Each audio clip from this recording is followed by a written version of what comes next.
Welcome to A1 Infotech viewers அனைவருக்கும் வணக்கம். இந்த வீடியோ பதிவில் எதை பற்றி பார்க்க போகிறோம்னா ஜியோ மோடத்தை டேட்டா கேபிள் கொடுத்து எப்படி கனெக்ட் பண்ணுறதுன்னு இந்த வீடியோவில் பார்ப்போம். ஃபஸ்ட்டு பவர் பட்டன் ஆன் பண்ணி ப்ரெஸ் பண்ணி ஆன் பண்ணிக்கோங்க. ரெண்டாவது வந்து WPS கீழே இருக்க பட்டன் ஆன் பண்ணி நெட் ஆன் பண்ணிக்கோங்க. ஆன் பண்ணிட்டு அதுக்கப்புறம் ஒரு எண்டை வந்து மோடத்துலேயும் இன்னொரு எண்டை கொண்டு லேப்டாப்போட USB பாயிண்டில் கனெக்ட் பண்ணிடுங்க. உங்களுக்கு பார்த்தீங்கன்னா இதில் பாயிண்டர் வந்து பேட்ரி வந்து க்ரீனும் நெட்வொர்க் வந்து ப்ளூ கலர்லேயும் இருக்கணும். அப்போ தான் வந்து உங்களுக்கு வந்து ஒய்ஃபை வந்து கனெக்ட் ஆகும், இல்லைனா வேஸ்ட்டு தான், கனெக்ட் ஆகாது.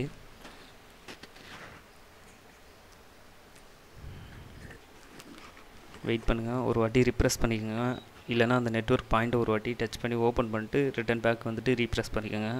இப்படி ரிப்ரெஸ் பண்ணும்போது உங்களுக்கு வந்துட்டு நெட்டு கனெக்ட் ஆகிடும். சில பேர் வந்து டேட்டாப்பில் கனெக்ட் பண்ணிட்டு வெயிட் பண்ணிகிட்டே இருப்பாங்க, என்ன நெட்டு கனெக்ட் ஆகலான்ட்டு. ட்ரை பண்ணாதீங்க, ஒரு வாட்டி ஓப்பன் பண்ணிக்கோங்க, ரிப்ரெஸ் கொடுத்துக்குங்க. கொடுத்துட்டிங்கன்னா உங்களுக்கு பார்த்தீங்கன்னா நெட்டு கனெக்ட் ஆகிருக்கும். ஓகே ஃப்ரெண்ட், இப்போ இன்டர்நெட்டை ஆன் பண்ணி ஆக்சஸ் பண்ணி பாருங்கள், கண்டிப்பாக சக்ஸஸ் ஆகும். உங்களுக்கு வந்து மோடத்தில் வந்து பேட்ரி க்ரீன் ப்ளூ கலரில் வந்து நெட்வொர்க் வந்து ப்ளூ கலரில் இருந்தால் தான் நெட்டு ஆனில் இருக்குன்னு அர்த்தம். அதை ட்ரை பண்ணி பாருங்கள்.